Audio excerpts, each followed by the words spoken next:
अस्सलाम वालेकुम जी। TX 2500 की 4 बैटरियाँ परचेज़ की हैं और परचेज़ जब आपने करनी होती हैं इधर डेट कोड लगा हुआ होता है AIJA और B0। ये आपने चेक कर लेना है यहाँ से इसको डी कोड करके कि ये फ्रेश डेट की बैटरी है या नहीं है। और यहाँ पर जो चिट लगी होती है वाइट कलर लेबल सा, इसके ऊपर भी जो डेट है इसके साथ इसको मैच करना है। और यहाँ पर 72,570 इसकी प्राइस लिखी हुई है, जबकि हमें ये बैटरी 64,000 की मिली है और हमने ये 1 फरवरी को परचेज की है।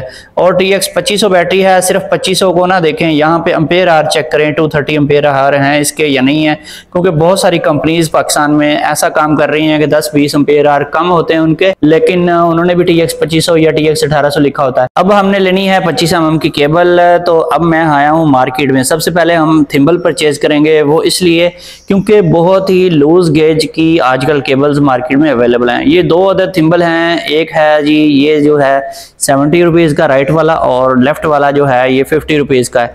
और राइट वाला जो है थोड़ा सा हैवी है वेट में, और जो लेफ्ट वाला है वो थोड़ा सा लाइट है, लेकिन प्योर होना चाहिए। अगर प्योर कॉपर का है तो फिर तो अच्छी बात है। और ये ले लिए जी हमने, और अच्छे वाले ही लेने चाहिए।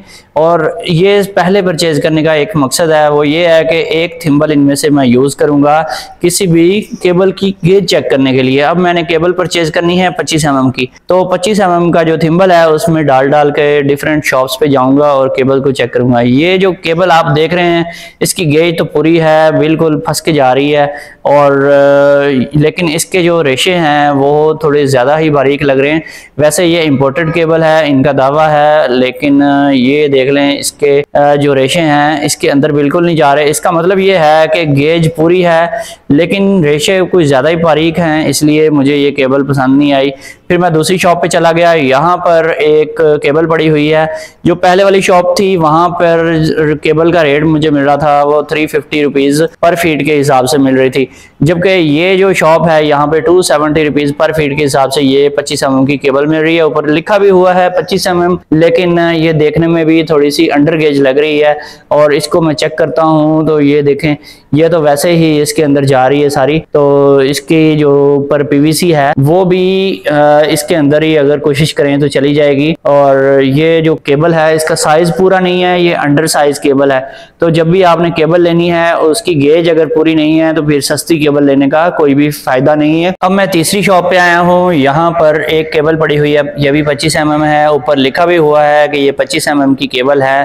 तो अब इसको भी चेक कर लेते हैं कि इसकी गेज कितनी है। और इसकी ये पहले से छिली हुई पड़ी है, तो अगर हम इसको उसमें डालने की कोशिश करेंगे तो ये इजीली थिम्बल के अंदर नहीं जाएगी। इसके रेशे पहले चेक कर लेते हैं। ये जो रेशे हैं इसके, ये ना बहुत ज़्यादा बारीक हैं और ना बहुत ज़्यादा मोटे हैं, और ये कुछ अच्छी क्वालिटी के लग रहे हैं। तो मैं ये केबल जो है इसको अब टेस्ट करता हूँ कि इसकी गेज पूरी है या नहीं। आप जब भी इसकी गेज को चेक करें तो आपने कोशिश करना है कि आपने इसको फ्रेश छीलना है और काटना है।